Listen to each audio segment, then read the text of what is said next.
Voilà, je vous invite à prendre place si ce n'est pas fait.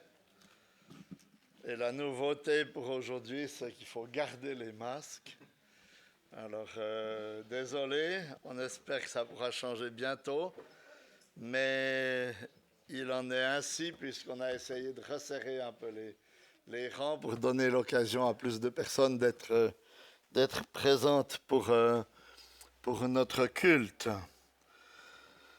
On est heureux aussi d'accueillir ceux qui nous contactent à distance ou ceux qui nous suivent à distance sur Zoom. Soyez aussi accueillis pour le culte que nous voulons rendre à notre Seigneur.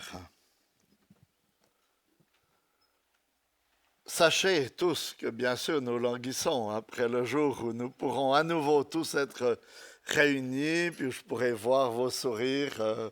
Ça fait un peu bizarre de voir des demi-gangsters en face de soi comme ça. Mais bon, c'est comme ça. Alors, on languit après le jour où on pourra à nouveau célébrer la gloire de notre Seigneur de tout cœur et tous réunis. Et en introduction à notre culte, je vous invite à lire avec moi le début d'un cantique écrit par Moïse avant sa mort. Il se trouve dans le livre du Deutéronome au chapitre 32. La nouvelle génération des Juifs va entrer dans la terre promise. Moïse vient de leur rappeler toute la loi et il doit avoir le cœur un peu serré parce qu'il aimerait tellement entrer lui-même et il ne peut pas entrer dans la terre promise. Et il écrit ce cantique. C'est un long cantique qui rappelle la fidélité de Dieu envers son peuple tout au long de son existence. Et on ne va pas lire tout le cantique, mais on va lire seulement les 6 premiers versets qui nous rappellent quel est le caractère du Dieu que nous sommes venus adorer ce matin. Le caractère du Dieu fidèle à son alliance, fidèle aux soins de son peuple. Et je vais lire ces versets, donc Deutéronome chapitre 32, versets 1 à 6. Cieux, prêtez l'oreille, et je parlerai. Terre, écoute les paroles de ma bouche. Que mon savoir se déverse comme la pluie, que ma parole coule comme la rosée, comme des ondées sur la verdure, comme des gouttes d'eau sur l'herbe, car je proclamerai le nom de l'Éternel. Rendez hommage à notre Dieu. Il est le rocher. Son œuvre est parfaite, car toutes ses voies sont équitables. C'est un Dieu fidèle et sans injustice. C'est lui qui est juste et droit.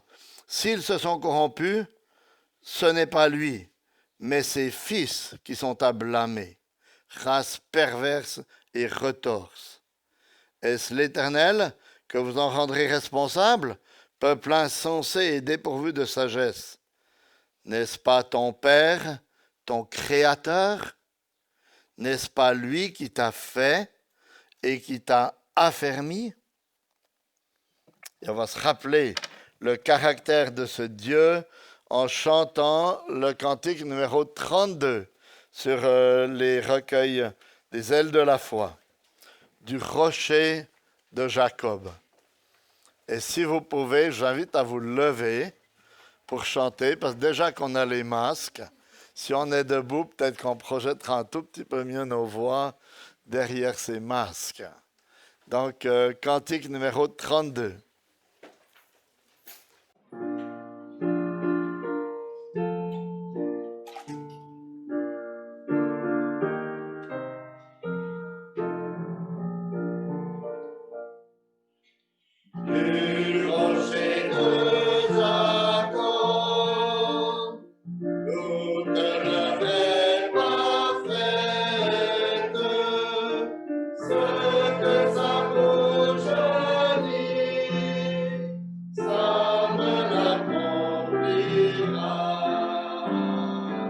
Alléluia, Alléluia,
place. Nous allons nous courber dans la prière.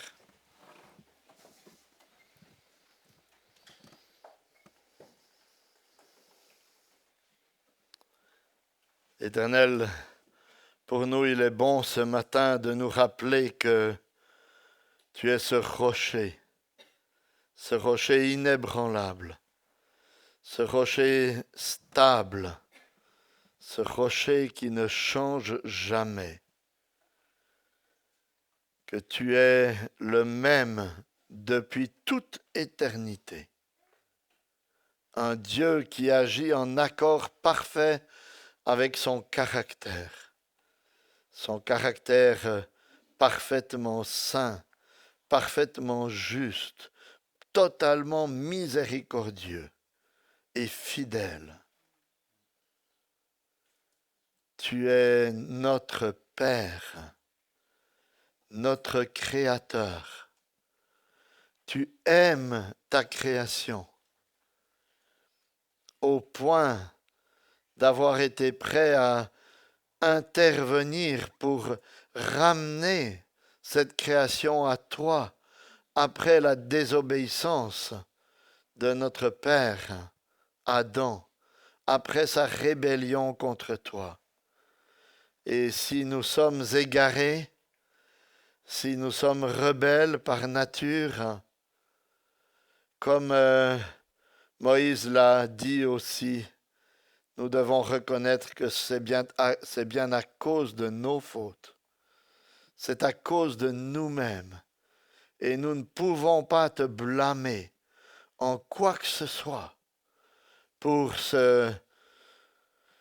cet état dans lequel nous sommes, cet état de pécheurs rebelles, éloignés de toi par nature, désireux de vivre selon les penchants, les passions de leur cœur. Et nous devons reconnaître, Seigneur, que nous ne sommes pas différents de ce peuple d'Israël, qui, malgré tant de grâce de ta part, malgré la délivrance de l'esclavage de l'Égypte, malgré l'alliance accomplie avec lui au Sinaï, a continué à se plaindre, à maugréer, à désobéir, de tant de manières. Même Moïse lui-même, qui a été empêché d'entrer dans la terre promise à cause de son propre péché. Et Seigneur, si nous pouvons nous présenter devant toi ce matin, nous devons confesser que ce n'est pas à cause de nos œuvres de bienveillance et de bonté de cette semaine.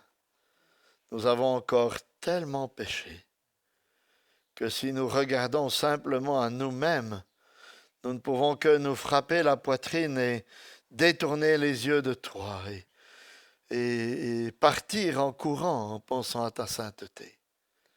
Mais si nous sommes là, si nous sommes paisibles en cet instant, c'est parce que nous savons que dans ta grande miséricorde, tu as satisfait ta justice, ta sainteté, en envoyant ton Fils pour prendre la colère que nous méritions et pour obéir parfaitement à notre place, afin que ce matin, bien que nous nous sachions et que nous confessions que nous sommes de grands pécheurs, nous ayons cette assurance que tu nous vois justes, tu nous vois sans péché, et tu déverses sur nous non plus ta colère, mais ta grâce et ta miséricorde, à cause de ce que ton Fils a fait pour nous.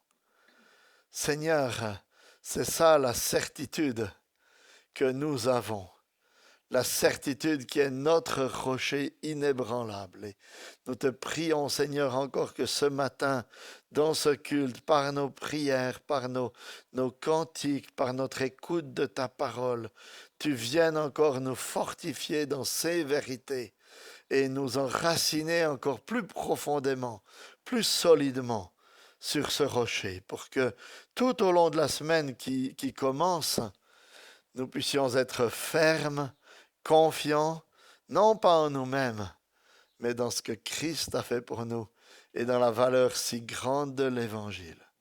Seigneur, nous te prions aussi pour nos frères et sœurs qui n'ont pas pu se joindre à nous, qui nous écoutent au travers de leur ordinateur. Sois avec eux là où ils sont.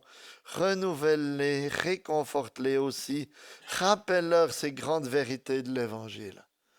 Nous pensons aussi, Seigneur, à nos frères et sœurs éparpillés à travers le monde et qui ont pour un bon nombre d'entre eux des vies tellement plus compliquées, plus douloureuses que nous.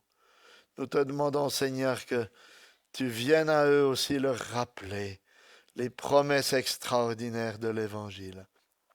Viens dans leur détresse les encourager, les renouveler, les bénir, Seigneur, et que tu continues en ce jour qui est le jour de la résurrection de ton Fils, que tu continues, Seigneur, à sauver encore, à attirer à toi des pécheurs, des personnes qui ne te connaissaient pas. Seigneur, que ce jour soit encore un jour de salut. Nous te remercions, Seigneur, pour ta grâce. Nous te remercions parce que tu es un Dieu qui ne nous laisse pas tomber malgré notre misère. Un Dieu qui continue son œuvre. Et nous te prions, Seigneur, que tu continues à nous fortifier, à nous édifier, aujourd'hui encore, Seigneur. Et nous te prions toutes ces choses dans le nom de notre Seigneur Jésus-Christ. Amen.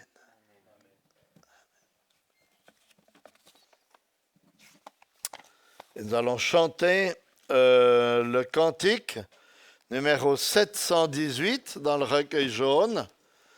Et après ce cantique, nous aurons un moment de prière où chacun sera invité à prier courtement. Donc, il y a de quoi nourrir vos prières et votre reconnaissance dans ce 718. Alors, je vous invite à vous lever, je ne leur dirai pas. Essayez de vous lever chaque fois maintenant, ça fera du bien pour chanter. 718, par la croix.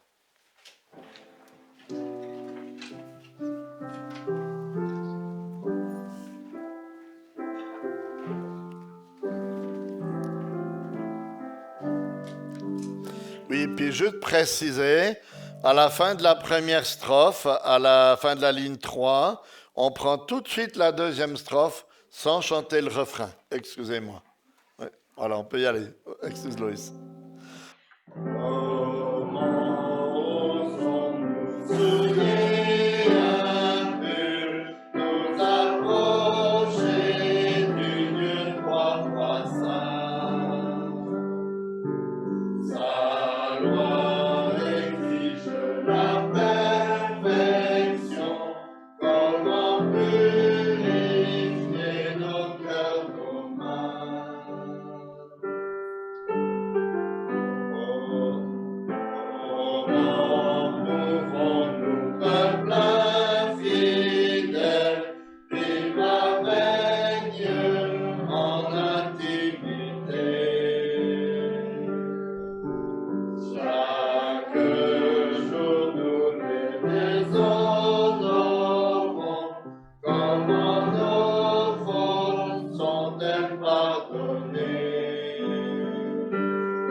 Prenez place. Et nous aurons un moment de prière maintenant. Je vous invite à prier courtement une phrase, peut-être deux au plus, par lesquelles vous pouvez adorer, louer notre Seigneur. Prions. Et priez assez fort, bien sûr, s'il vous plaît.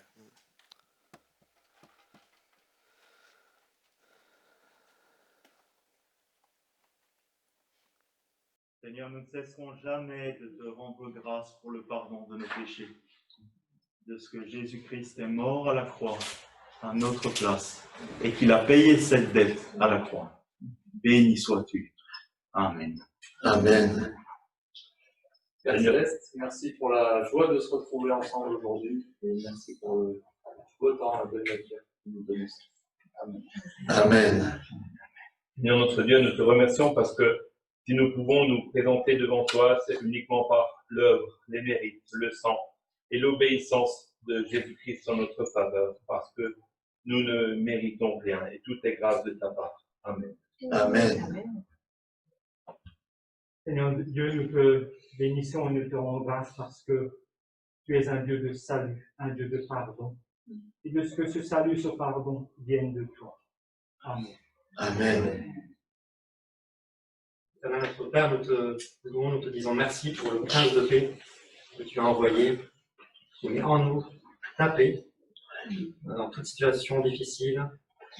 Tous les jours, tu es là pour nous aider. On te loue pour ta bienveillance et ta grâce. Au nom de Jésus. Amen. Amen.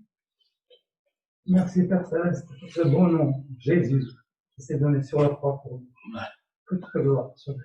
Amen. Amen. Amen. Merci Seigneur Jésus de ce que tu es ce médiateur parfait qui nous permet d'entrer dans le lieu très saint. Amen. Amen. Merci mon Père, car tout est grâce de ta part et nous voulons vraiment remettre notre confiance en toi, au nom de Jésus. Amen. Amen. Merci Seigneur pour ton œuvre sur la croix. Merci parce que tu es non seulement mort pour nous, mais que tu es ressuscité et que tu es à la droite du Père et que tu intercèdes pour nous, Seigneur. Nous voulons te remercier parce que tu t'occupes de nous, Seigneur, et tu as un œil sur nous, Seigneur. Merci pour la grâce que nous avons d'être enfants de Dieu et nous voulons te remercier pour toutes les bénédictions que tu nous donnes, Seigneur. Nous voulons prier pour les frères et sœurs qui souffrent, Seigneur, dans d'autres pays ou même franchement, Seigneur, ceux qui sont sur les lits de maladie, Seigneur. Nous voulons te le remettre tout particulièrement, Seigneur. Amen. Amen. Seigneur, merci parce que tu es un Père pour nous. Tu nous as réconciliés et tu as fait de nous tes fils et tes filles à la mort de Jésus-Christ. Et tu règnes sur nos vies lorsque nous te laissons. Tu règnes sur tous les domaines de notre vie. Les petites choses comme les grandes choses. Les choses de la vie de tous les jours comme les choses spirituelles, comme l'état de notre cœur. Et merci encore parce que tu nous fais la grâce de nous conduire dans la vérité, dans la repentance, dans le fait de réaliser que sans toi, nous ne sommes rien, nous ne pouvons rien. Amen. Amen. Éternel, si nous regardons à nous-mêmes, nous voyons bien que nos vies sont des catastrophes. Si nous regardons à toi, cela change tout. Nous regardons à Jésus, mort sur la croix pour nous. Nous acceptons ton salut, que tu nous offres si généreusement. Et merci, ô Éternel, de ton œuvre merveilleuse que tu as accomplie en envoyant ton Fils mourir à notre place. Et c'est couvert par la justice de Christ que nous nous approchons de la grâce, de rendre grâce, de louer, d'adorer, de remercier pour ton amour merveilleux envers nous. Amen. Amen.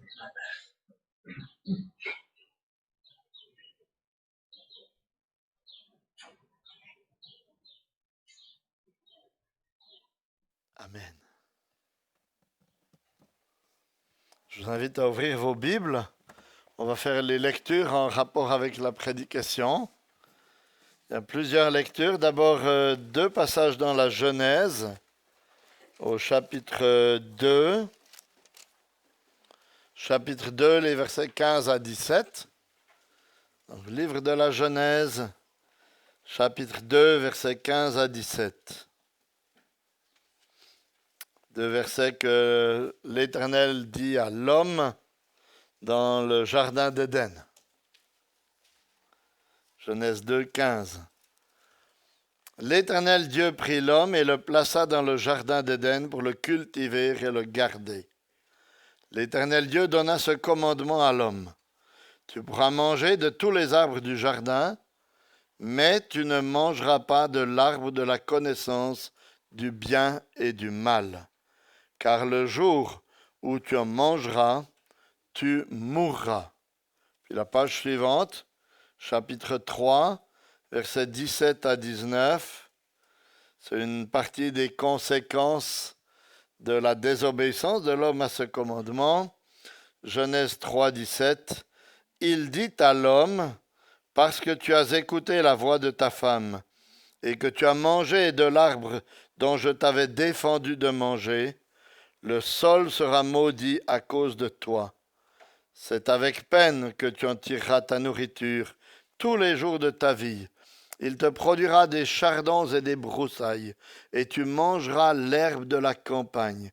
C'est à la sueur de ton visage que tu mangeras du pain, jusqu'à ce que tu retournes dans le sol, d'où tu as été pris. Car tu es poussière, et tu retourneras à la poussière. Et maintenant, deux passages dans l'Épître aux Romains. Épître aux Romains, d'abord au chapitre 5. Romains chapitre 5, versets 12 à 21.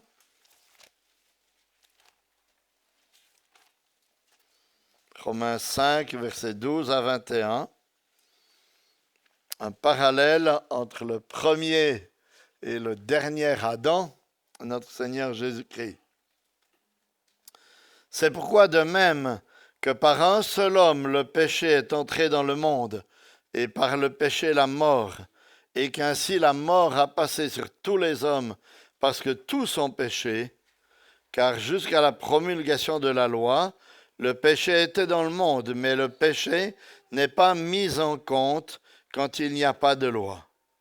Cependant, la mort a régné depuis Adam jusqu'à Moïse, même sur ceux qui n'avaient pas péché par une transgression semblable à celle d'Adam, lequel est la figure de celui qui devait venir.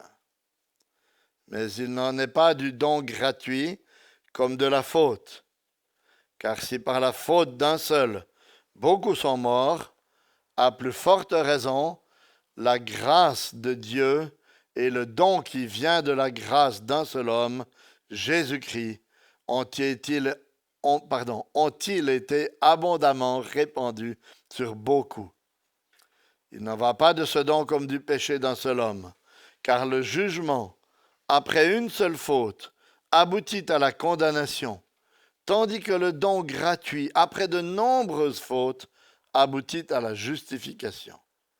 Si par la faute d'un seul, la mort a régné par lui seul, à bien plus forte raison, ceux qui reçoivent l'abondance de la grâce et du don de la justice régneront-ils dans la vie par le seul Jésus-Christ.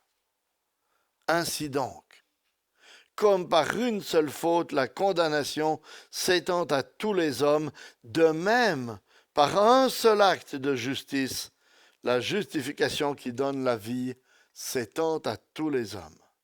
En effet, comme par la désobéissance d'un seul homme, beaucoup ont été rendus pécheurs, de même, par l'obéissance d'un seul, beaucoup seront rendus justes. Or, la loi est intervenue pour que la faute soit amplifiée, mais là où le péché s'est amplifié, la grâce a surabondé. De la sorte, comme le péché a régné avec la mort, ainsi la grâce règne par la justice pour la vie éternelle, par Jésus-Christ, notre Seigneur. Et là, c'est 2 pages plus loin, dans Romains chapitre 8, à partir du verset 18, et nous lirons jusqu'à la fin du chapitre. Romains 8, 18 à 39.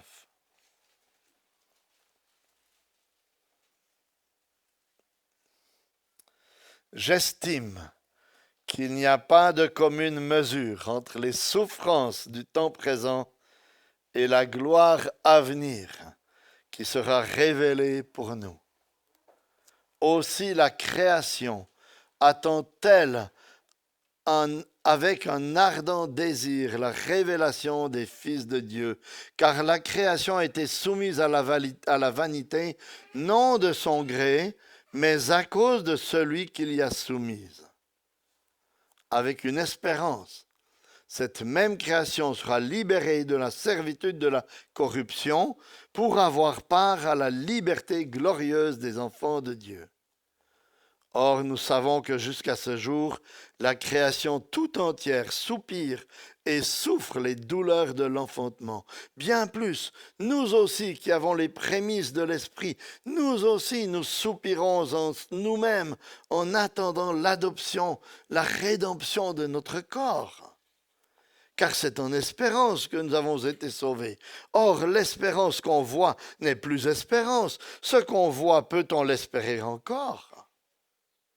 Mais si nous espérons ce que nous ne voyons pas, nous l'attendons avec persévérance. De même aussi, l'Esprit vient au secours de notre faiblesse, car nous ne savons pas ce qu'il convient de demander dans nos prières, mais l'Esprit lui-même intercède par des soupirs inexprimables. Et celui qui sonde les cœurs connaît quelle est l'intention de l'Esprit. C'est selon Dieu qu'il intercède en faveur des saints. Nous savons du reste que toute chose coopère au bien de ceux qui aiment Dieu, de ceux qui sont appelés selon son dessein. Car ceux qu'il a connus d'avance, il les a aussi prédestinés à être semblables à l'image de son Fils, afin qu'il soit le premier-né d'un grand nombre de frères. Et ceux qu'il a prédestinés, il les a aussi appelés. Et ceux qu'il a appelés, il les a aussi justifiés. Et ceux qu'il a justifiés, il les a aussi glorifiés. Que dirons-nous donc à ce sujet? Si Dieu est pour nous, qui sera contre nous? Lui qui n'a pas épargné son propre Fils, mais qui l'a livré pour nous tous, comment ne nous donnera-t-il pas aussi tout avec lui par grâce? Qui accusera les élus de Dieu? Dieu est celui qui justifie. Qui les condamnera? Le Christ Jésus est celui qui est mort. Bien plus, il est ressuscité. Il est à la droite de Dieu. Il intercède pour nous. Qui nous séparera de l'amour de Christ? La tribulation? Ou l'angoisse? Ou la persécution? Ou la faim? Ou le dénuement? Ou le péril? Ou l'épée? Selon qu'il est écrit, à cause de toi, l'on nous met à mort tout le jour, on nous considère comme des brebis qu'on égorge. Mais dans toutes ces choses, nous sommes plus que vainqueurs par celui qui nous a aimés. Car je suis persuadé que ni la mort, ni la vie, ni les anges, ni les dominations, ni le présent, ni l'avenir, ni les puissances, ni les êtres d'en haut, ni ceux d'en bas, ni aucune créature ne pourra nous séparer de l'amour de Dieu en Christ Jésus, notre Seigneur. Jusqu'ici notre lecture dans la parole inspirée de Dieu. Et pour nous préparer à la prédication qui va suivre, nous allons chanter le 196. C'est toi, Jésus, que recherche mon âme. 196 que nous chanterons debout, puis je laisserai la parole à David Yeg, qui pour la première fois prêchera parmi nous. J'invite à vous lever. 196.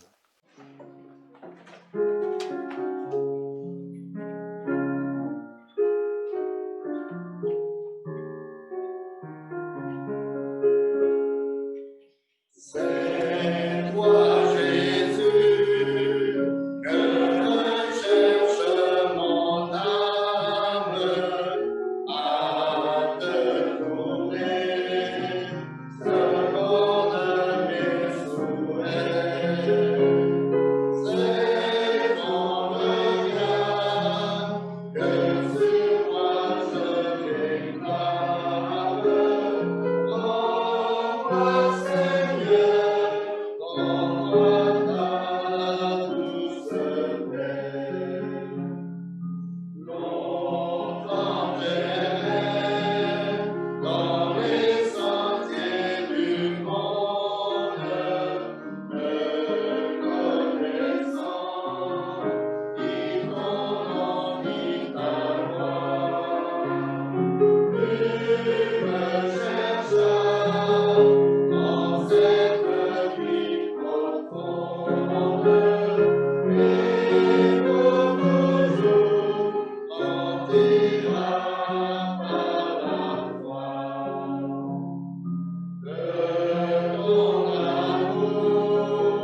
Bonjour à tous. C'est une joie pour moi d'être ici ce matin et de pouvoir me concentrer avec vous sur ce passage merveilleux de la parole infaillible de Dieu. Alors je vous invite à garder vos Bibles ouvertes sur ce texte de Romains 8, les versets 18 à 39. Ce texte est tellement profond et puissant qu'il mériterait bien sûr des dizaines de prédications. Mais je crois important d'avoir une vue d'ensemble pour bien comprendre comment chaque élément de ce passage fait sens ensemble. Dans ce texte, nous y trouvons au moins 2 versets que nous connaissons tous. Romains 8, 28, « Toute chose coopère au bien de ceux qui aiment Dieu ». Et Romains 8, 37, 39, « Car j'ai l'assurance que ni la mort, ni la vie, etc., rien ne pourra nous séparer de l'amour de Dieu manifesté en Jésus-Christ. » C'est le genre de verset que nous connaissons par cœur avec la position exacte dans la Bible. Mais est-ce que nous savons vraiment dans quel contexte ces versets se trouvent?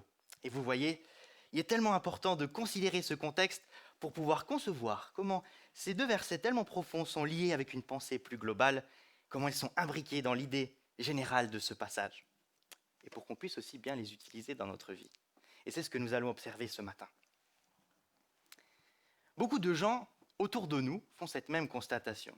Le monde est pourri de l'intérieur.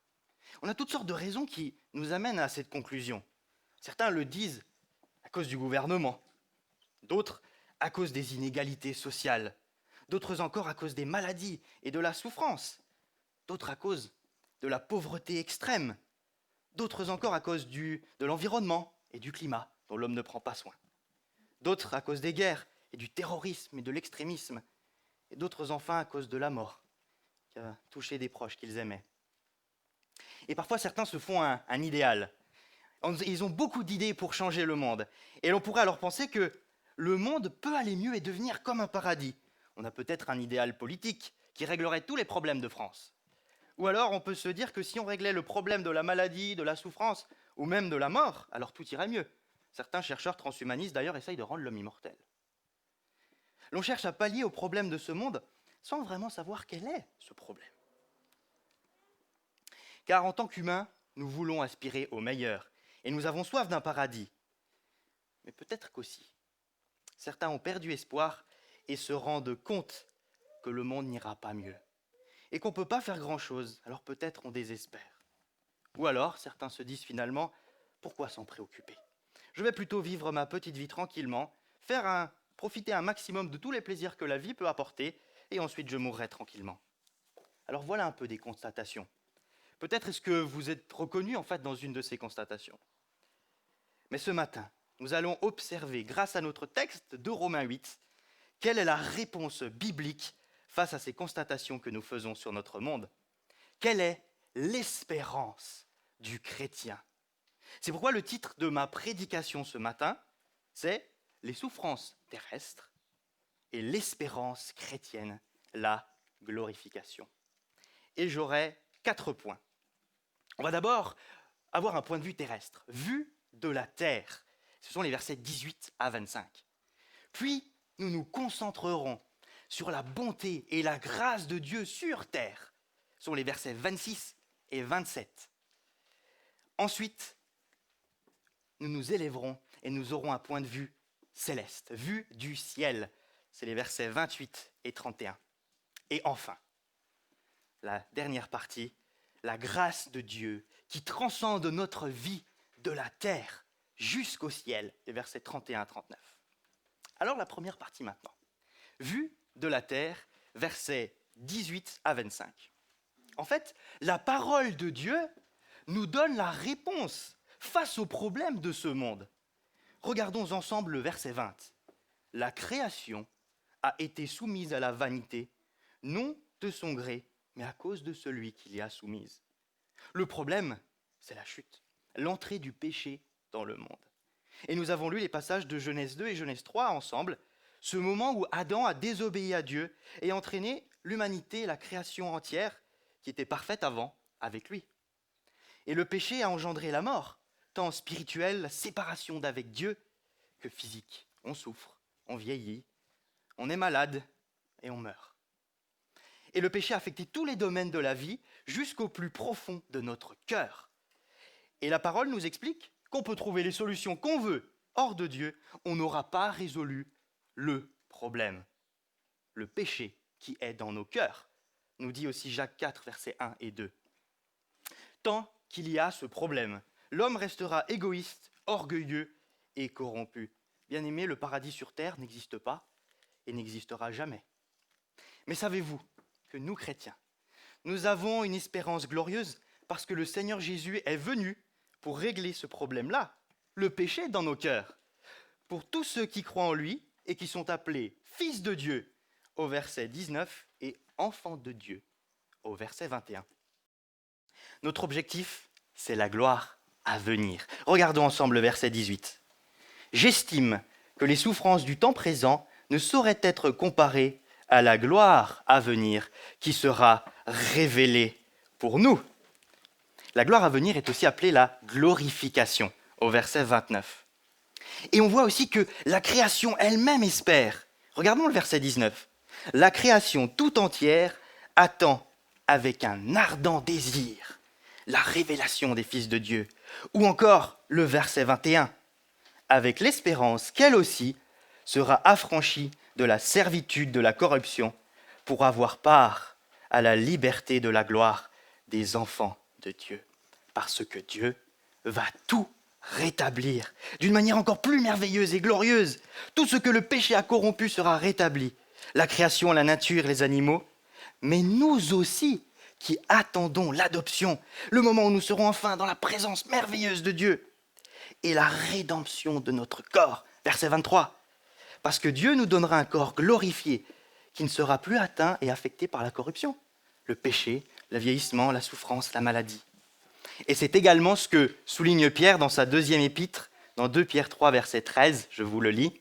« Mais nous attendons, selon sa promesse, de nouveaux cieux et une nouvelle terre où la justice habitera. » Et vous voyez, cette création déchue et corrompue doit nous faire espérer la glorification, cette nouvelle création dans la présence de Dieu, où le péché ne sera plus et où il n'y aura que joie.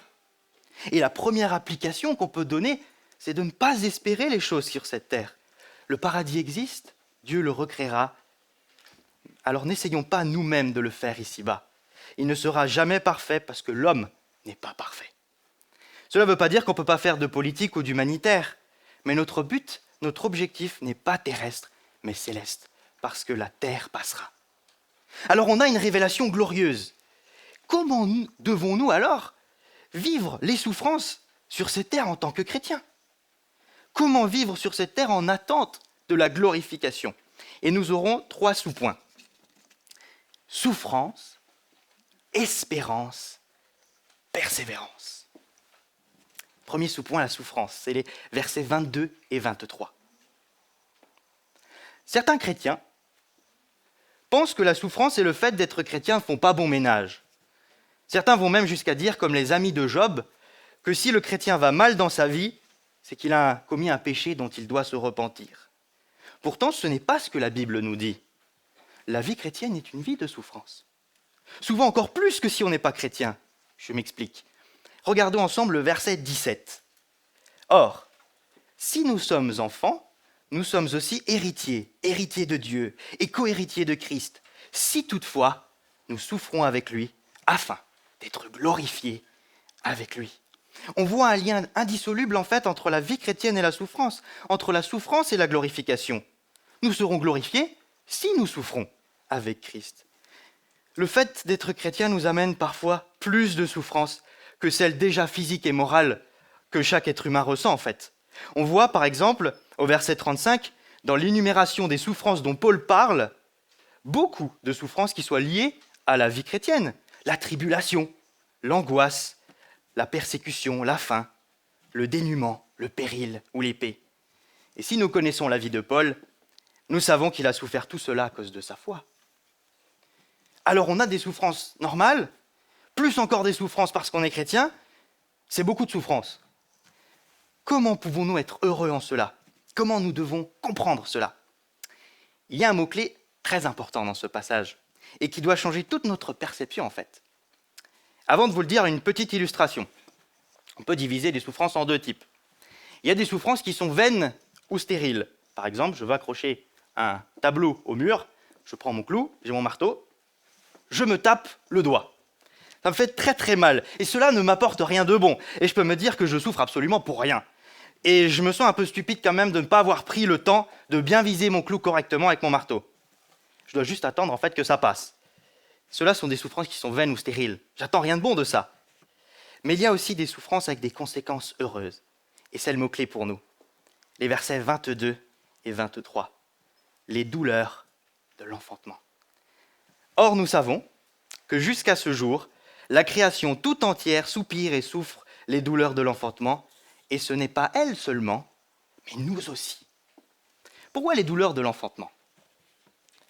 Les douleurs de l'accouchement font partie des pires douleurs que l'on peut éprouver sur cette terre. Et si vous êtes maman, vous savez très bien de quoi je veux parler. Et si vous êtes le mari d'une maman, peut-être avez-vous assisté à l'accouchement et vu les douleurs que cela engendre. Et c'est en discutant avec plusieurs mamans que je me suis encore plus rendu compte de ces douleurs intenses. Quand elles me disaient qu'à un moment, les souffrances étaient telles qu'elles ont pris la péridurale parce qu'elles ne pouvaient plus soutenir cela. Mais elles me disaient aussi que quand l'enfant est sorti, les souffrances s'arrêtent presque net. Elles ont une joie immense de tenir leur bébé dans leurs bras. Et c'est comme si elles oubliaient totalement les souffrances atroces par lesquelles elles viennent de passer. Il y a une merveilleuse délivrance à la fin. Et durant tout l'accouchement, la maman sait que ces douleurs ne sont pas vaines, car ces souffrances la rendent certaine de deux choses. Que bientôt viendra la délivrance et qu'un merveilleux bonheur est à la clé. Et cela donne de l'espoir. Et vous voyez, c'est l'illustration que Paul prend. Relisons le verset 23. Et ce n'est pas elle seulement, mais nous aussi, qui avons les prémices de l'Esprit, nous aussi nous soupirons en nous-mêmes en attendant l'adoption, la rédemption de notre corps. Paul déclare que nous avons les prémices de l'Esprit. Qu'est-ce que cela signifie ? Alors, dans l'Ancien Testament, les prémices d'une récolte, c'était les premiers fruits de la récolte que les Juifs apportaient en offrande à Dieu, en signe de confiance. Car ils ne savaient pas si la récolte allait être bonne ou mauvaise, mais ils se séparaient de ces fruits parce que leur assurance était dans le fait que c'est Dieu qui pourvoit aux besoins de son peuple. Et ils avaient ces certitudes-là. Et nous voyons Dieu maintenant qui nous donne justement les prémices de l'Esprit comme une certitude qu'un jour nous posséderons l'entier de la réalité céleste. Quelle est l'action principale de l'Esprit dans notre vie ? C'est de nous conduire dans la sainteté. L'Esprit de Dieu, c'est le pouvoir sanctifiant de notre vie. Regardons ensemble le verset 13 de Romains 8. Si vous vivez selon la chair, vous mourrez. Mais si par l'Esprit, vous faites mourir les actions du corps, vous vivrez. Les prémices de l'Esprit nous montrent ce que Dieu aime, et cela produit une souffrance, parce que le péché est enraciné en nous, et nous devons le faire mourir. En fait, plus nous progressons dans la vie chrétienne, et plus notre péché est mis en lumière, plus nous voyons l'incompatibilité de notre péché avec la sainteté de Dieu. Et cela nous donne beaucoup de souffrance. Et Paul dit, nous soupirons en nous-mêmes. Nous sommes sans cesse affligés par notre péché, sans cesse affligés de lutter parfois chaque jour pour des mêmes péchés. Mais nous devons justement penser que ce sont des douleurs de l'enfantement. Car comme le bébé fait mal à la maman et devient après une merveilleuse consolation, ainsi par l'Esprit nous souffrons, car nous faisons mourir les actions du corps, mais après, nous vivrons dans la présence indicible de Dieu, et le Seigneur séchera toute larme, nous serons délivrés. L'Esprit nous prépare pour la gloire de Dieu en nous rendant toujours plus semblables à notre magnifique Sauveur, parce que c'est bien souvent par l'épreuve qu'on apprend à se séparer des choses de ce monde qui déplaisent à Dieu.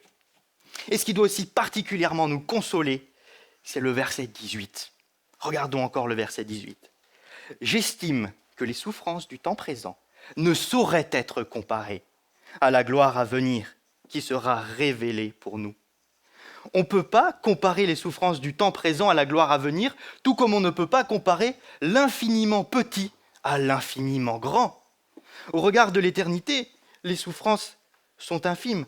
Face à l'infini, 120 ans pour les plus robustes représentent une infinième de seconde. C'est vrai que c'est dur à s'imaginer ça, parce qu'on vit dans cette vie, on vit avec le temps, et ça peut paraître parfois très long. Mais si on pense à l'éternité, regarde l'éternité, ça change notre perception. Si vous n'êtes pas chrétien, en revanche, vos souffrances sont vaines, car si vous avez toujours voulu vivre sans Dieu, si vous n'avez jamais voulu de Christ comme sauveur, alors vous vivrez éternellement sans Dieu. Et l'absence de Dieu, c'est l'enfer. Parfois, on ne se rend pas compte sur cette terre, mais Dieu la soutient. Et tout ce qui est bon nous vient de lui, et s'il n'est plus là.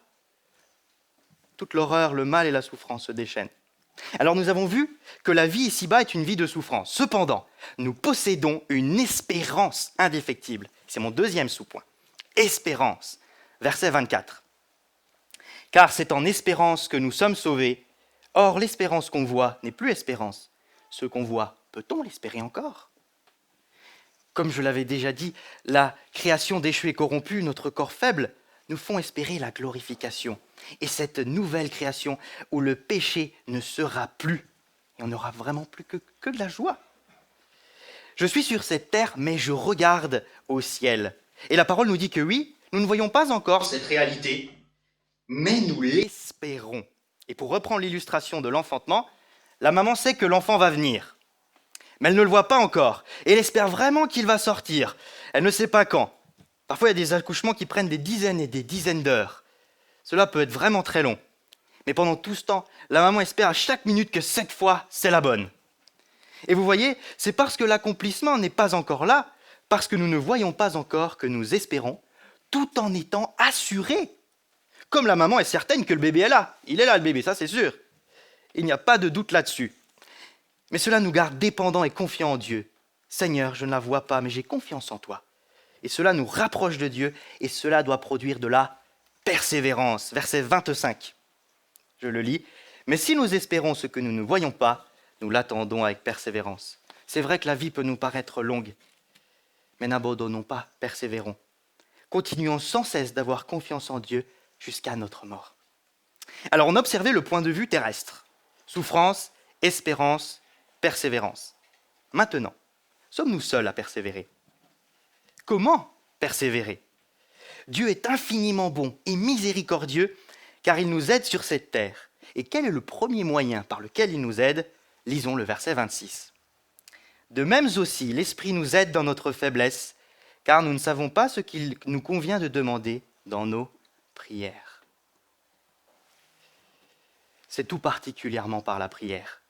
C'est pour cela que dans ce contexte de la souffrance, Paul nous parle du moyen que Dieu a choisi pour nous soutenir et pour nous attacher à lui.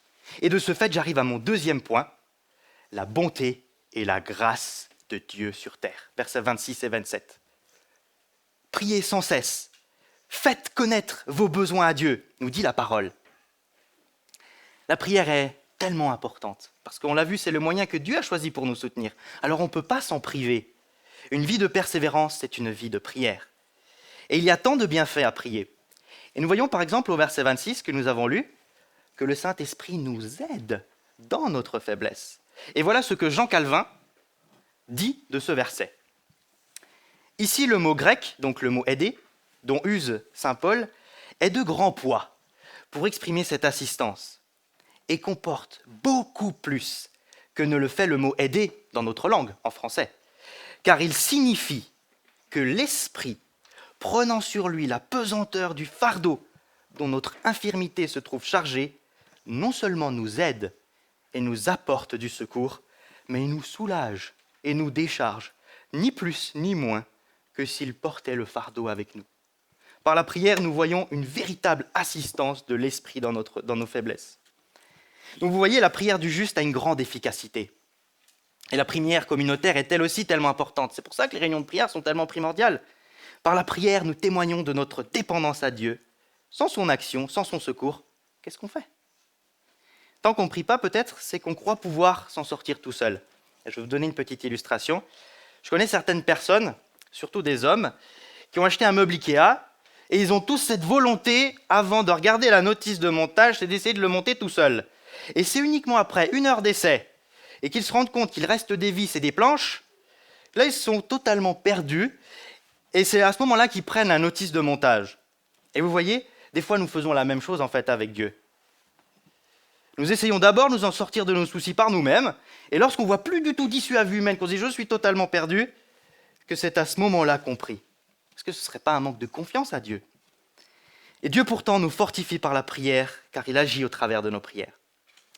Alors je peux dire, mais je ne sais pas comment prier. Alors nous avons besoin de comprendre une fabuleuse vérité. Le Saint-Esprit intercède par des soupirs inexprimables. Verset 26. Et nous allons voir comment il intercède par deux questions. Est-ce que Dieu ne fait que ce que l'on demande? Est-ce qu'il se dit, mince, il n'a pas prié pour ça, je ne peux donc pas l'exaucer? Dieu nous dit, avant que tu pries, je répondrai, et avant que tu aies fini de prier, j'exaucerai. Et il est aussi dit qu'il fait infiniment au-delà de ce que l'on peut demander ou penser. Comment est-ce qu'on peut en être sûr? Parce que l'Esprit vit en nous, il intercède par des soupirs inexprimables. En d'autres termes, l'Esprit complète, transforme nos prières, parce qu'on ne sait pas ce qu'il convient de demander. Est-ce que ce que je dis plaît vraiment à Dieu? Seul l'Esprit connaît parfaitement ce qui plaît à Dieu, car il est Dieu, nous dit aussi 1 Corinthiens 2,10. Il complète nos prières, il prie avec nous, et sans l'Esprit, nos prières ne peuvent être acceptables. Nos prières sont imparfaites. Mais l'Esprit les accompagne, et on peut être sûr que toute prière faite en accord avec la volonté de Dieu sera exaucée. Alors il y a deux vérités. L'Esprit nous aide à prier, il complète et transforme nos prières. Deuxième question, est-ce que Dieu exauce tout ce que l'on demande? Ce serait très problématique. Non, car c'est selon Dieu que l'Esprit intercède. Verset 27. Alors il n'est pas dit l'Esprit prie à votre place. Non, l'action de l'Esprit, c'est dans nos prières. Bien-aimés, cela doit tellement nous encourager à prier, à oser prier. On ne doit pas attendre que nos prières deviennent parfaites pour pouvoir prier. Elles ne seront jamais. Il y aura toujours des oublis, des mots qui sont un peu fébriles ou limités. Mais quand nous prions, le Saint-Esprit complète et transforme nos prières, car il intercède pour nous selon Dieu par des soupirs inexprimables. Alors Dieu agit puissamment dans nos prières. Il nous donne une espérance profonde, une fin merveilleuse. Il nous donne le moyen pour persévérer en attendant la prière. Et non seulement cela, mais en plus, il nous aide à prier dans nos faiblesses. Il complète nos prières et il porte avec nous ce fardeau. Alors, Dieu répond d'une manière parfaite à nos prières transformées par le Saint-Esprit, et on peut alors être sûr que tout ce qui nous arrive est bon pour nous, parce que Dieu est bon avec nous. Alors on observait le point de vue terrestre. Je regarde au loin, depuis la terre. Je regarde la gloire céleste. Maintenant, on peut prendre du recul, prendre un point de vue aérien, et être émerveillé par le plan de Dieu pour son peuple, pour nous, et dire « toute chose coopère au bien de ceux qui aiment Dieu ». Verset 28. Alors j'arrive à ma troisième partie, vue du ciel, les versets 28 et 31. Quel est ce bien dans toute chose coopère au bien de ceux qui aiment Dieu? Est-ce que c'est une vie sans souffrance? Non. Est-ce que c'est une vie sans difficulté? Non. Est-ce que c'est une vie pleine de richesse? Non plus. Est-ce que c'est une vie pleine de réussite, jamais d'échec? Non plus. Le bien ultime, c'est la glorification. C'est ce dont Paul nous parle depuis le début. Bien sûr que Dieu nous bénit d'une manière incroyable sur terre, mais nous avons vu que ce n'est pas sur cette terre qu'est le vrai bonheur. C'est la présence de Dieu. Et un jour, nous y serons, si nous croyons en Jésus. Toute chose sur cette terre nous prépare au vrai bonheur, à la présence de Dieu, une éternité dans la gloire.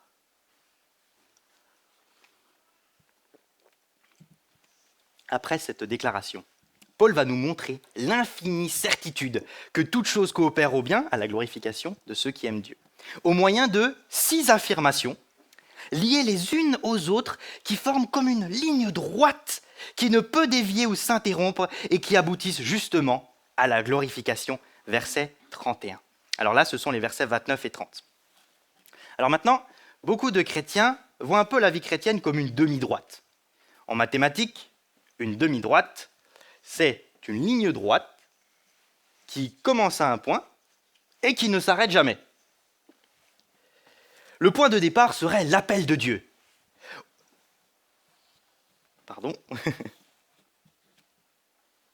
Le point de départ serait l'appel de Dieu, la réponse positive à l'appel de Dieu, la conversion. Et de là s'ensuit la glorification.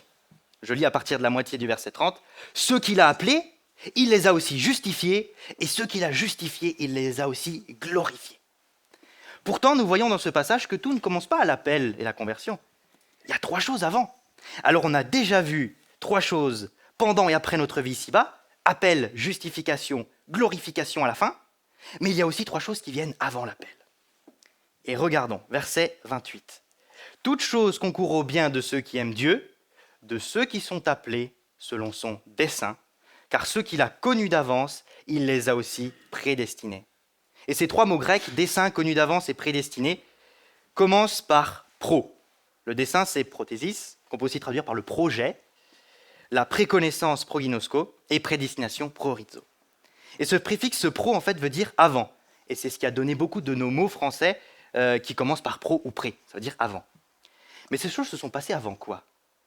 C'est avant la fondation du monde.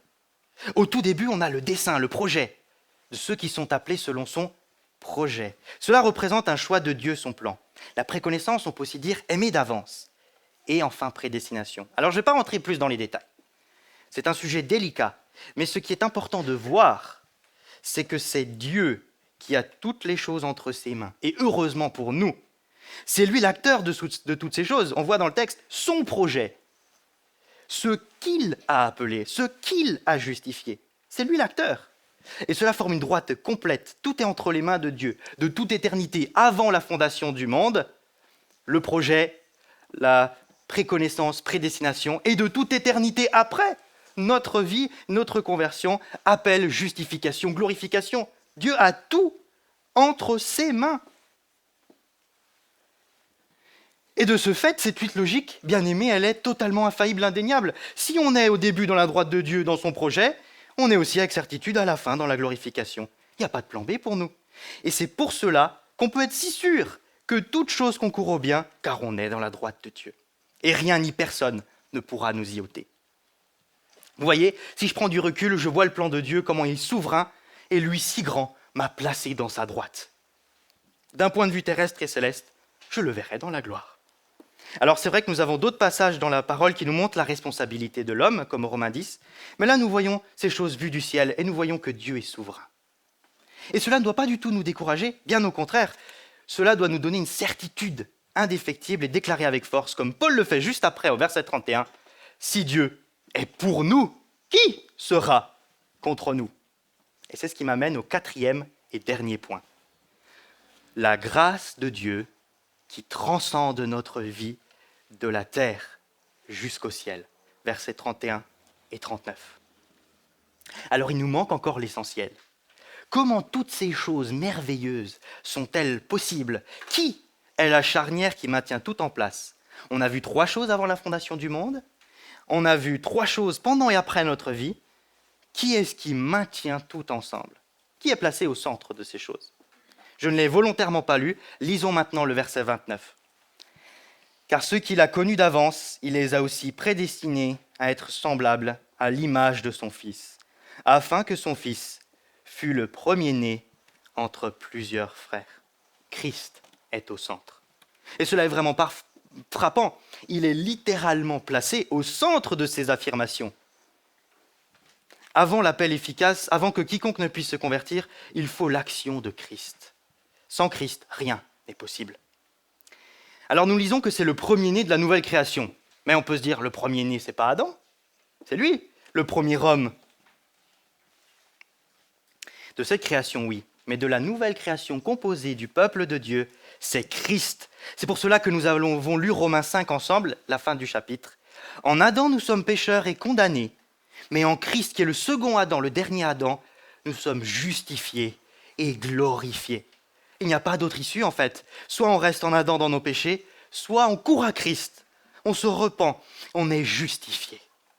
Et nous sommes une nouvelle créature dont Jésus est le premier-né. Alors nous avons observé que Christ est le centre de toute chose. Et maintenant, au moyen de 5 questions rhétoriques, c'est-à-dire qui impliquent une réponse totalement évidente, Paul nous montre la grandeur de l'amour de Dieu manifestée en Jésus-Christ notre Seigneur. Parce que si Dieu fait toutes ces choses merveilleuses dont nous parlons depuis le début, c'est par amour. Et ces 5 questions transcendent totalement notre vie de la terre jusqu'au ciel et renforcent encore plus notre espérance et l'assurance de notre glorification. Première question. Si Dieu est pour nous, qui sera contre nous? Verset 31. Comme nous l'avons vu précédemment, nous sommes dans ce monde, partagé entre le déjà et le pas encore. Dieu nous a transférés du royaume d'Adam, du règne du péché et de la mort, royaume de Christ, de la justification et de la vie. Mais nous sommes encore sur cette terre et nous souffrons toutes sortes de choses. Et toutes ces choses peuvent effrayer notre espérance, notre joie pleine et entière parce qu'elles ont le pouvoir de nous faire chuter lorsque nous succombons à la tentation. Nous avons tant besoin de nous rappeler dans ces moments-là que Dieu est pour nous. Dieu est pour nous. Et cela est tellement rassurant, surtout dans ces moments-là où nous avons chuté.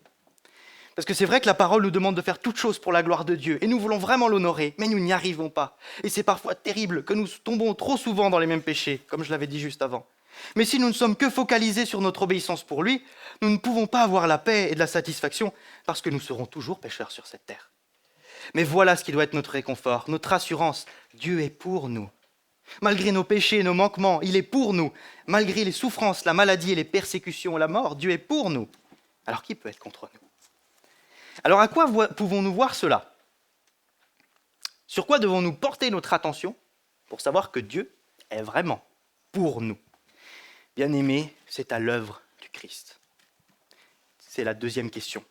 Lui, qui n'a point épargné son propre Fils, mais qui l'a livré pour nous tous, comment ne nous donnera-t-il pas toutes choses avec lui? Verset 32. Pour que nous puissions être réconciliés avec Dieu, pour que Dieu soit pour nous, Christ a payé le prix fort, la condamnation que mérite le pécheur, c'est-à-dire la mort. Pas juste la mort physique, la fin de tout homme, pas juste la mort physique, mais la fin de tout homme qui veut vivre sans Dieu, l'enfer. Il a souffert les pires souffrances, lui qui n'avait pas connu le péché, qui n'a pas connu le péché. Il a porté des milliards et des milliards de péchés de ses enfants. Et il a subi, oui, l'abandon du Père. Christ est le modèle. Et il a déjà tout fait. Il a déjà pris le chemin que nous devons prendre. Une vie de souffrance, la mort, la résurrection, la glorification. Et il est maintenant à la droite de Dieu. Et vous voyez, si Dieu nous a donné ce qu'il a de plus précieux, son Fils, il nous donnera tout le reste aussi. Alors, lorsque nous sommes atterrés d'avoir offensé Dieu, regardons à Christ. Et que devons-nous voir lorsque nous regardons à l'œuvre de Christ? La grâce. Parce que nous sommes graciés. Dans les versets 33 et 34, Paul regarde en avant, au jour du jugement dernier. Nous sommes au tribunal. Et les questions et les réponses de Paul sont merveilleuses. Pour bien comprendre l'œuvre du Christ, il nous faut regarder en avant comment se passera le jugement dernier. Nous sommes à la barre des accusés. Et la question tombe. Troisième question, verset 33. Qui accusera les élus de Dieu? Quelle est la réponse? On a tant de choses à se reprocher. Déjà notre conscience. Satan, d'autres personnes qui nous ont vu vivre. Il y a tant de choses pour lesquelles nous pouvons être accusés. Et Dieu connaît l'intégralité de nos péchés et de nos fautes. Et même pas nous, on les connaît. Alors il y aurait beaucoup d'accusateurs. Mais quelle est la réponse? C'est Dieu qui justifie. Il n'est pas dit que personne ne nous accusera, mais Dieu justifie. C'est-à-dire que nous sommes rendus justes, sans péché. Ce que Dieu a appelé, il les a aussi justifiés. Parce que Dieu place l'obéissance de Christ sur nous, qui n'avons pas obéi. C'est ce qui s'appelle aussi la double imputation. Christ a vécu une vie parfaite, celle que nous aurions dû vivre, et il nous donne sa justice, et il prend sur lui notre injustice. Et il l'a portée à la croix. Toute chose concourt au bien de ceux qui aiment Dieu. J'ai péché, mais Dieu change cela en justification. Quelle grâce! Après les accusations, la sentence finale, la condamnation. Quatrième question, verset 34. Qui les condamnera? Le salaire du péché, c'est la mort, nous dit la parole. Et nous sommes pécheurs, nous devons mourir. Péché égale mort. Et on n'est pas possible autrement. Quelle est la réponse? Christ est mort. Christ a vécu la vie que nous aurons dû vivre pour notre justification, mais il est aussi mort, de la mort dont nous aurions dû mourir. La condamnation a déjà été portée. Nous n'aurons plus à la subir, n'est-ce pas merveilleux? Et de plus, il est ressuscité, il est à la droite de Dieu et il intercède pour nous. Qu'est-ce que cela veut dire? Cela veut dire que son sacrifice a été accepté puisqu'il est revenu victorieux de la mort et que dès maintenant, nous sommes au bénéfice de toutes ces grâces parce qu'il intercède pour nous. Cinquième et dernière question.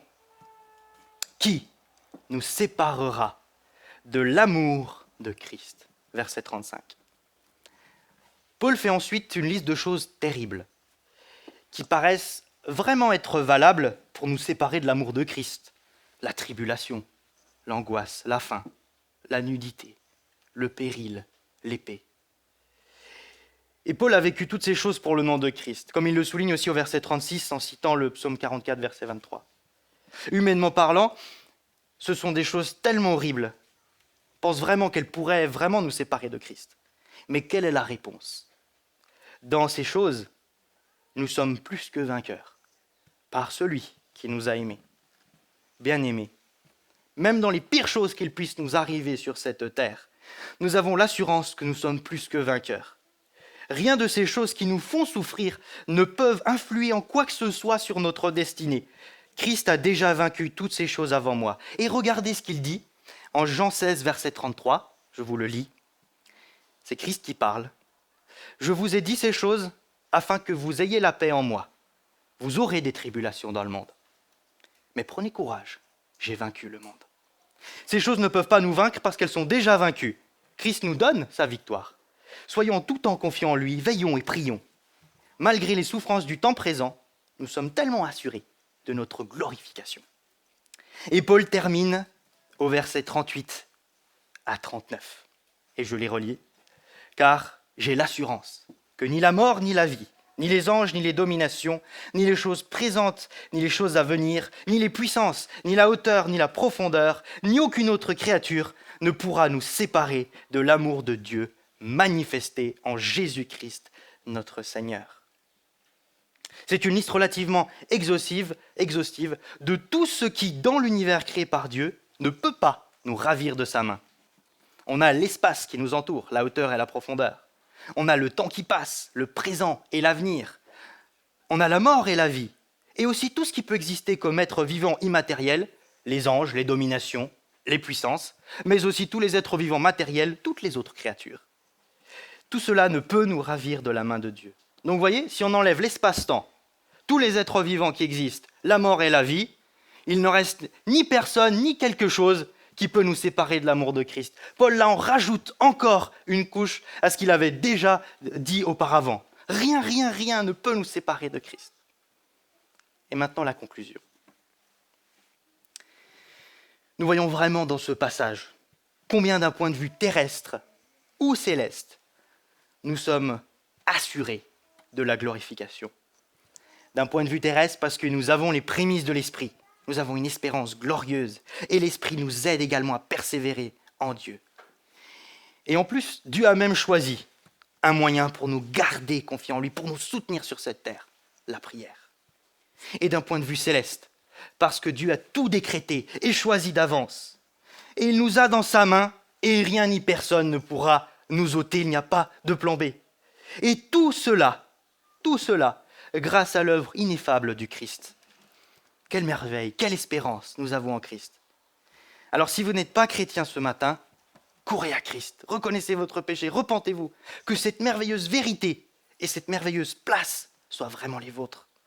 Et si nous sommes chrétiens ce matin, soyons affermis dans notre foi et persévérons. Faisons tous nos efforts parce que Dieu a vraiment mis tout en place pour nous. Amen.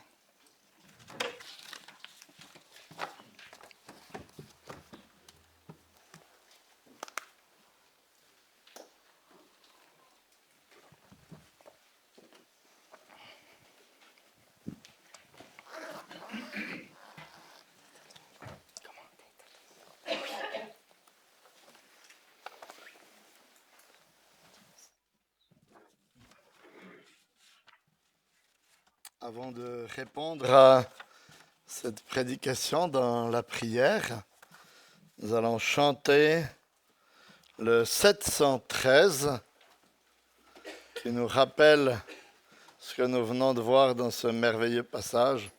Merci David. Le 713, ma valeur n'est pas dans mes biens, ni dans mes forces ou ma sainteté, mais dans l'amour, dans ma santé, mais dans l'amour du prix payé.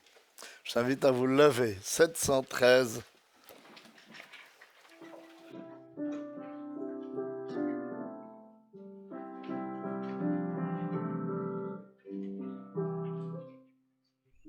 Ma valeur n'est pas dans mes biens, ni dans mes forces ou ma santé, mais dans l'amour du prix payé à la croix. Ma valeur n'est pas dans mes dons, dans mes succès ou ma fierté, mais dans le sang versé Jésus.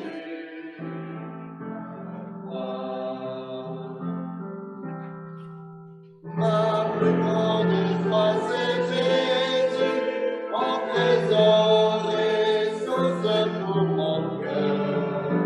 Ma confiance, ma plénitude, en Jésus seul je trouve mon bonheur. Comme les fleurs nous périssons, pour les jeunesses ne tiennent pas.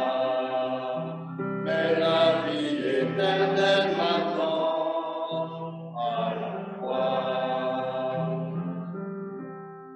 Pas de fierté dans la puissance, ni dans la sagesse éphémère, mais je connais Jésus le Christ à la croix. Ma plus ample joie, c'est Jésus, mon trésor et source pour mon cœur. Ma confiance, ma plénitude, en Jésus seul je trouve mon bonheur. Ma valeur et ma petitesse, double mystère je le confesse. Mon fils se trouve dans mon achat à la croix. Prenez place et j'invite plusieurs personnes à répondre à la prédication, à ces merveilleuses vérités dans la prière, que plusieurs puissent le faire.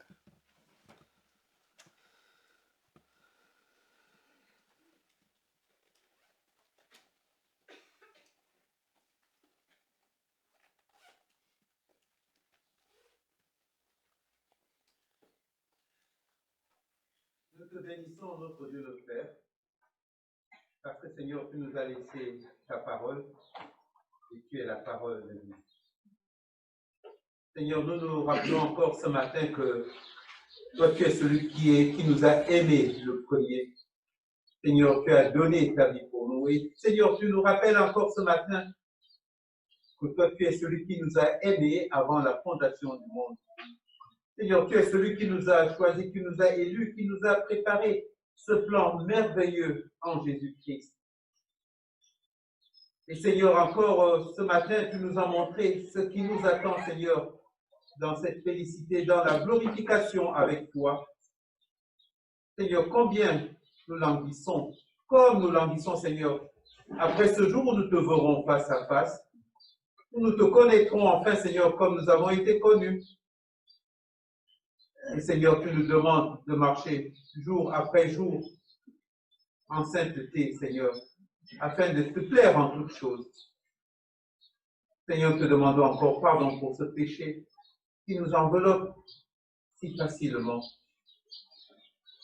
Seigneur, notre prière aussi, c'est comme tu l'as encore dit ce matin, Seigneur, que ton Saint-Esprit intercède pour nous, Seigneur, par ses soupirs, encore que nous ne pouvons dire.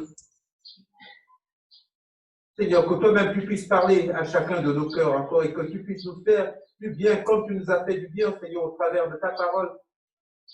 Merci de nous nourrir, Seigneur, et nous voulons vraiment que ta parole puisse, Seigneur, par ton Saint-Esprit, croître pour la gloire de ton Saint-Nom. Seigneur, qu'il puisse vraiment produire du fruit digne de repentance, au nom puissant de Jésus-Christ et pour ta gloire. Amen. Amen. Super, merci pour ce rappel et ta grâce merveilleuse. Ce matin encore, Seigneur, tu nous rappelles que dans le don de la vie de Jésus-Christ, tu nous donnes ce que nous ne méritons pas. Tu nous donnes cette espérance de la glorification et de la vie éternelle. Et à la croix, Seigneur, tu nous épargnes de ce que nous méritons. Une condamnation et ta justice, Seigneur. Merci, Seigneur, pour ce fait d'être gracié en toi. Et que cette vérité, Seigneur, puisse se rappeler à notre cœur au quotidien. Et que nous puissions vivre notre vie en réponse à cela, en reconnaissance de ton amour. Au nom de Jésus. Amen. Amen. Seigneur, merci parce que rien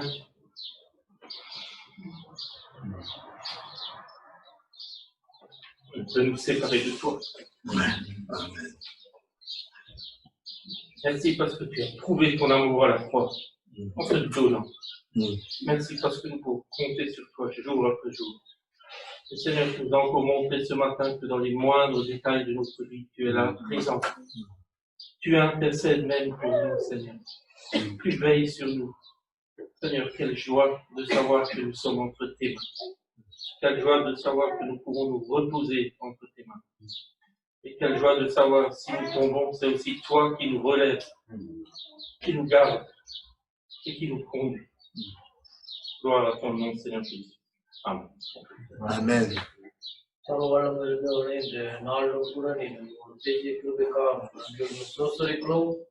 கர்த்தாவே, நாங்கள் ஒருவருடைய மீறுதலினால் முழு மனித குலமும் பாவத்திலே மூழ்கி அழிந்து கொண்டிருக்கிற வேளையிலே உங்களுடைய உரைத்தலான குமாரனாகிய கர்த்தராகிய இயேசு கிறிஸ்துவை நீர் இந்த உலகத்திற்கு அனுப்பி, கர்த்தாவே, அவர் எங்களுடைய பாவத்தின் நிமித்தம் அவர் எல்லா தண்டனையும் ஏற்றுக்கொண்டு சிலுவையிலே எங்களுக்காக வெற்றி சிறந்து, கர்த்தாவே, எங்களுடைய பாவத்தின் தண்டனையாய் எல்லா பாடுகளையும் அவர் ஏற்றுக்கொண்டு எங்களுக்கு வெற்றியின் சுவிகாரத்தை நீர் எங்களுக்கு தந்திருக்கிறதுக்காக நன்றி செலுத்துகிறோம். எவ்வளவு பெரிய கிருபையை நீர் எங்களுக்கு தந்திருக்கிறீர். அந்த கிருபையினூடாக நித்தியத்திலே நீர் எங்களை அழைத்து செல்கிறீர் என்பதை கர்த்தாவே இன்று நாளும் ஒரு பேசியிருக்கிறார். நன்றியானவரை தொடர்ந்து வரும் காலங்களிலும் கூட அந்த நித்திய கிருபையை குறித்து நாங்கள் சிந்தித்து எங்களுடைய வாழ்க்கையிலே அனுதினமும் முயற்சியோடு நாங்கள் பசுத்தத்தை காத்துக்கொண்டு கர்த்தாவே உங்களுடைய அன்பினாலும் உங்களுடைய இரக்கங்களினாலும் நாங்கள் தொடர்ந்து நடக்க நீர் எங்களுக்கு கிருபை செய்யும். உங்களுடைய வாழ்நாள் முழுவதும் கர்த்தாவே நாங்கள் சாகும் வரை கர்த்தாவே உங்களுடைய அன்பிலே நாங்கள் நிலைத்து நிற்க, உங்களுடைய விசுவாசத்திலே உறுதியாய் கற்றுக்கொண்டு பலப்பட தைரியப்பட நீர் எங்களுக்கு உங்களுடைய ஞானத்தை தரும்படியா இயேசு நாமத்தில். Seigneur, c'est tellement merveilleux de savoir que tu nous aimes tellement. Tu as tout pourvu pour que nous puissions marcher avec toi. Seigneur, c'est indescriptible. Et merci parce que lorsque nous chutons, lorsque nous tombons, lorsque nous sommes devant des situations que nous aimerions tellement régler, Seigneur, tu nous accordes encore ton amour. Rien ne nous séparera de toi. Seigneur, et ton amour, c'est vrai, ne justifie pas notre péché, nos manquements, mais nous permet de tourner nos regards vers toi, nous permet de courir à toi, de venir devant ton trône de grâce pour avoir du secours, pour que tu nous révèles encore une fois combien tu nous aimes, mais aussi combien a été fort et dur le prix que tu as payé pour nous. Alors Seigneur, merci de nous aider à nous souvenir de ton amour qui ne changera jamais pour nous, afin que nous puissions, à cause de cet amour, marcher vraiment dans la sanctification, marcher côte à côte avec toi, marcher près de ton cœur, près de toi. Amen. Amen. Seigneur notre Dieu, nous voulons te remercier pour cette promesse merveilleuse que nous pouvons nous rappeler quand nous sommes dans l'épreuve ou dans des circonstances difficiles et tous les jours, que toute chose concourt au bien de ceux qui aiment Dieu, de ceux qui sont appelés selon son dessein. Merci parce que cette promesse est pour nous et de ce que tu dirigeras tout pour notre bien ultime, notre glorification, pour que nous puissions entrer dans la gloire. Et nous te remercions parce que si tu as donné ton Fils Jésus-Christ pour nous racheter et nous délivrer de nos péchés, tu nous donneras avec lui tout ce qu'il nous faut pour pouvoir persévérer, pour pouvoir continuer avec toi, et cela malgré nos imperfections et nos chutes. Toi, tu es fidèle. Nous te disons notre reconnaissance parce que c'est toi qui pourvois, c'est toi qui nous donne la force de continuer, c'est toi qui œuvres en nos cœurs et nous voulons compter sur toi et regarder à toi pour continuer notre route en étant fidèles par ta grâce. Amen. Amen. Seigneur notre Dieu, nous te louons et nous parlerons de ce que, de toute l'éternité, tu as voulu un peuple pour toi et que tu as voulu ce plan de rédemption, Seigneur. Nous te louons et nous parlerons parce qu'il a été accompli et parce que dans ta grâce, tu nous l'as appliqué et aujourd'hui encore, tu nous l'as rappelé, Seigneur. Nous te demandons pardon pour notre vaine manière de vivre et Seigneur, que tu sois béni parce que nous sommes déjà sanctifiés, nous sommes déjà glorifiés. Nous sommes tes enfants et tu prends soin de nous comme des enfants, comme un père des enfants, Seigneur. Ô Seigneur notre Dieu, que tu nous aides encore à vivre pour ta gloire dans notre vie et nous prions que ce monde, tout soit pour ta gloire et un jour, tout cela, Seigneur, sera glorieux, tout sera adoré, loué, dans une gloire indescriptible, Seigneur, celle que tu mérites parce que tu es Dieu. Et Père Céleste, nous voulons intercéder ce matin pour ce monde, pour ceux qui connaissent, qui sont dans nos cœurs, pour que tu leur fasses aussi cette grâce, ce privilège de leur faire grâce, de leur faire pardon de leurs péchés, Seigneur, de leur révéler le Seigneur Jésus-Christ, de leur révéler que tu as tout accompli, Seigneur, que tu es ce Dieu de pardon. C'est en ton Fils bien-aimé que nous te prions. Amen. Amen. Seigneur notre Dieu, nous te remercions de ce que tu ne caches pas la vraie nature de la vie chrétienne à tes enfants et de ce que ce passage nous rappelle aussi que nous sommes actuellement dans les temps des soupirs, dans les temps des souffrances, dans le temps de l'espérance persévérante. Et nous te demandons, Seigneur, vraiment que tu nous aides à nous rappeler cette vérité et que tu nous aides à vivre les souffrances du temps présent dans la foi de la venue de la délivrance finale et dans la persévérance quotidienne. Viens à notre secours, assiste-nous et merci de la prière que tu nous donnes comme moyen par lequel nous pouvons avoir recours à ta force, à ton intervention et aussi nous décharger sur toi de nos soucis, de nos peines. Merci Seigneur parce que tu prends si bien soin de nous. Garde-nous Seigneur confiants et dans ta dépendance tout au long de cette semaine. Dans le nom de Jésus nous te prions. Amen. Nous allons recevoir la bénédiction qui vient de la première épître, je ne sais plus, c'est la première ou deuxième épître de Pierre. Attendez, je vais regarder. Première épître de Pierre, chapitre 5, versets 10 et 11. Le Dieu de toute grâce, qui en Christ vous a appelé à sa gloire éternelle, après que vous aurez souffert un peu de temps, vous formera lui-même, vous affermira, vous fortifiera, vous rendra inébranlable. À lui la puissance au siècle des siècles. Amen. Quelle promesse extraordinaire, n'est-ce pas? Notre culte est terminé. Je vous donne quelques annonces. D'abord, je vous rappelle notre réunion de prière à 20h15 mercredi, soit en direct, soit sur Zoom, en suivant les consignes données par Olivier. Je vous rappelle que j'ai repris la permanence jeudi dernier, donc si vous voulez revenir à la permanence, venez comme ça ou annoncez-vous pour qu'on puisse avoir un moment ensemble. Jeudi, dimanche prochain, le culte où nous terminerons l'évangile de Luc avec la fin du chapitre 24 de l'évangile de Luc. Et je vous rappelle aussi que à partir de samedi prochain, nous aurons une famille de stagiaires, Valentin, pour simplifier les choses, et Émilie Mazur, qui viennent de Bruxelles. Donc, il y a un planning pour que vous puissiez les inviter. Vous n'êtes pas obligé de vous inscrire cette semaine, mais réfléchissez à ça. Et quand ils seront là dimanche prochain, prenez du temps avec eux.